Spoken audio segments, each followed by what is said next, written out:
Grandpa holding her. Now we've got Grandma. Holding and loving her.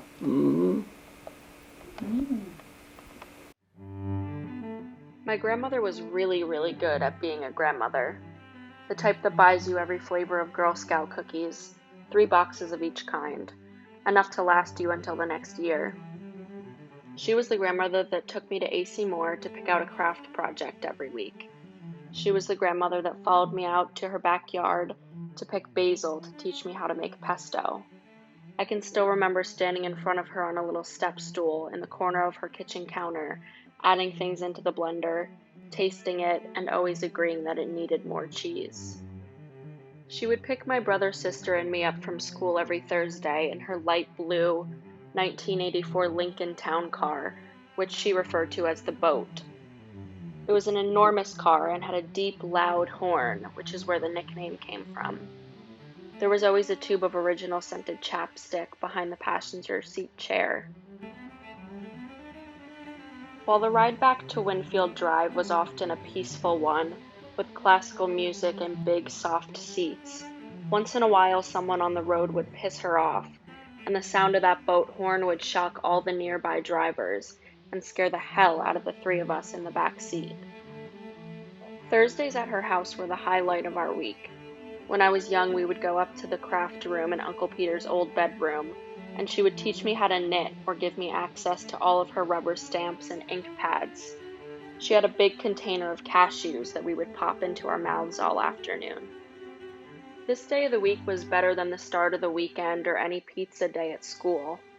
Thursdays meant we didn't have to stay after and do homework, but instead we got to sit in her kitchen and watch cartoons with endless amounts of Oreos and Klondike bars, and of course, Mom's famous chocolate milk.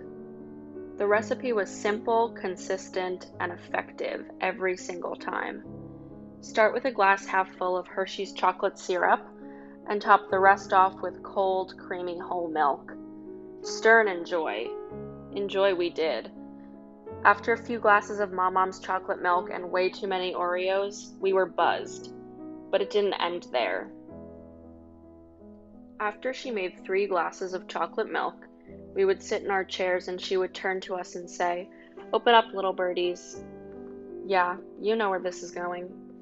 She would stand above us with that family-sized bottle of chocolate syrup and squirt it into our mouths until we yelled stop and she was nearly tearing up with laughter.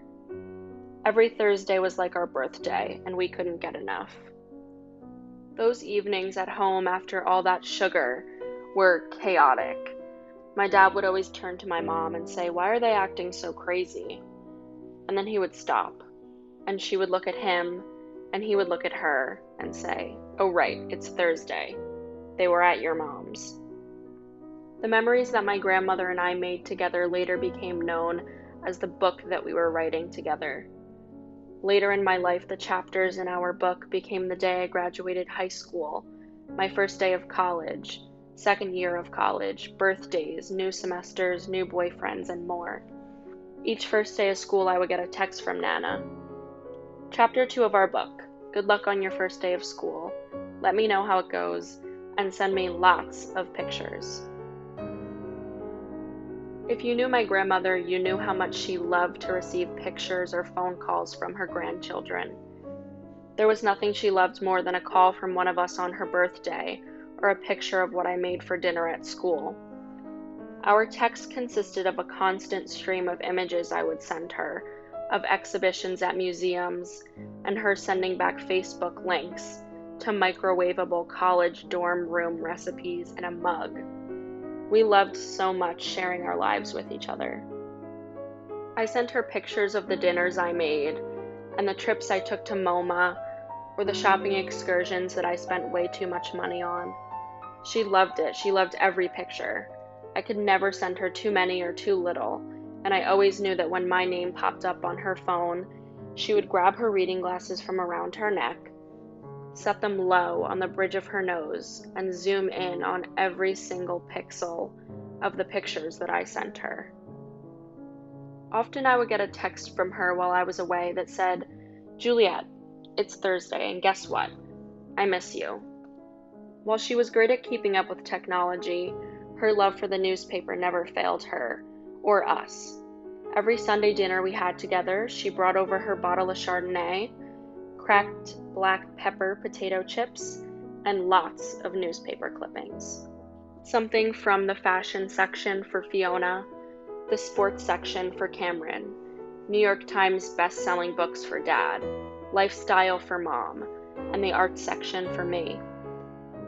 There wasn't a part of her day that she was not thinking about us. I am the luckiest grandchild in the world to have had her as my grandmother. Each and every day spent with her was better than the last, and I wish so badly that I could just have one more. As corny as it sounds, Dr. Seuss once said, "Don't cry because it's over, smile because it happened." When looking back on her life, I ask each one of you to be happy about the time you spent with her, instead of being sad that they are gone. One of the last things she said to me was, "Juliet, we're going to keep writing our book together." Although this is the last chapter of hers, we can all continue to look back at the chapters that she gave us and smile. I will continue to write the book she started until the end. Nana, it's only Tuesday, and guess what? I already miss you.